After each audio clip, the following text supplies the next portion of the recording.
After a silence of 12 years, Claire's fifth novel, Soldier Sailor, was launched at Hodges Vegas on the 5th of May 2023. It was a great occasion. I took some photographs on some movie, and I hope you enjoy what is to follow.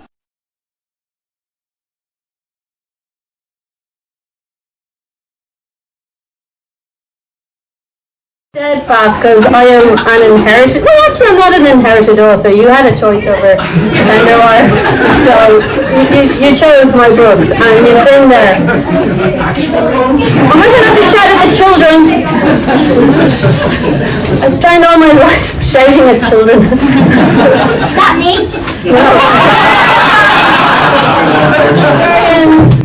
Get a big thank you because they're part of the village that raised that child there.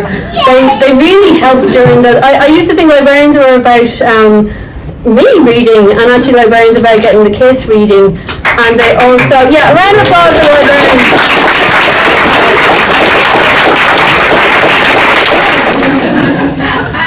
You're part of the soldiers. I think we have a particularly intense relationship with the mammies and the daddies. To be fair, the daddies of the kids in House Primary, because we lost one of our soldiers. We lost Christine, and we're the mothers who did our best for her, and that's, I think, why we are all strong friends. And this book is set before I met any of you. Because Sarah helps me on a daily basis, like wives help. And she did another really, really practical, helpful thing that a work wife will do for her work wife, which is you took Lawrence when I was trying to get the final draft done. And you took him, and Lawrence got to spend the day with Niamh and Rory. So the book, for a very good reason, it was already dedicated to my father. Oh God, he's sitting there with a camera that said, Dad, I want to do a co-dedication. Can I dedicate this book to our wounded soldier Sarah? And Dad said he will be honoured to share the dedication. Thank you, Sarah. There's a few over there. I see them all over there. Oh, there's a whole bunch of the next generation down there. Yay! You're all over there. Hello, guys. If you've any problems tonight, all your problems are valid and we will listen to them, but address them all to your fathers. But this book is dedicated to the next generation because so it's dedicated to you lot because you're the guys who can fix it. Okay? Yes. The novel is set in all places you really don't want to be. So it's set in playgrounds, cars, supermarkets, more playgrounds, and this bit's IKEA, and they're trying to buy. Dad, you're still filthy. In her book it says, in her first novel for over a decade, Claire Kilroy takes us deep into the tumultuous early days of motherhood, exploring the clash of fierce love for a new life with a seismic change in identity. Kilroy vividly realises the raw emotions of a new mother. Anne Enright says, compelling, mundane and funny. Soldier Sailor is about the life and death business of being a mother, and it is a huge, small book. I kept having flashbacks. This is a scorching read. I could not put it down. Sebastian Barry wrote about her. Every woman on earth will identify with this book. Every man will learn something urgent to his betterment. It sings with great authority about the wretched entrapment and molecular joy of motherhood, doing for Irish prose what even Boland did for poetry, a radiant and fearless work of universal import.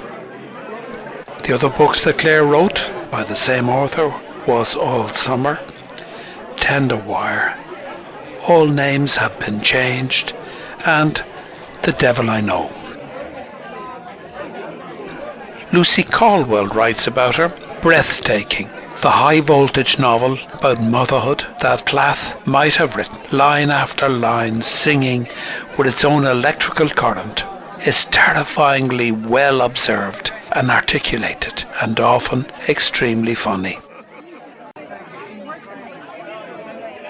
John Boyne says, "The most uncompromising, provocative novel I've read in quite some time. Every word reflects the pain, joy, struggles, and surprising isolation of motherhood.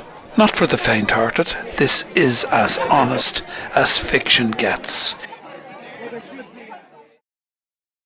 And Jane Fever writes, "I wish I'd had this book to hand when I became a mother. It is a blistering account of that twilt zone of early motherhood." Now I'm going to open a random page and read a little. "Your dear head resting in the crook of my arm, me treasuring its weight. My thumb stroking your cheekbone, your temple, your brow. The blanket outspread on the verge beneath us. The warmth of the sun on our skin. I understood then and why people used to smile when they saw us. We were beautiful together, you and I. We were the most beautiful thing I'd ever been part of. You studied me for a beat before smiling up, and you may as well have driven hot skewers through my sinuses. Such was the pain, biting back tears. I bent down and laid a Judas kiss upon your forehead." That was page 14 and 15. Now randomly I'll move on. I opened at page 37, chapter 2. "I opened my eyes. You can sleep standing up." Another lesson learnt the hard way. I'd been back in that dream, that hideous dream I used to get about you when your father asked whether I was going to it. To what I responded in mild alarm. What had I forgotten this time? And why had I come to the fridge? You were on my hip. You were always on my hip. My body had twisted to adapt to your weight, like those windblown trees that grow by cliffs. My belly button still sorry, isn't central. Sorry.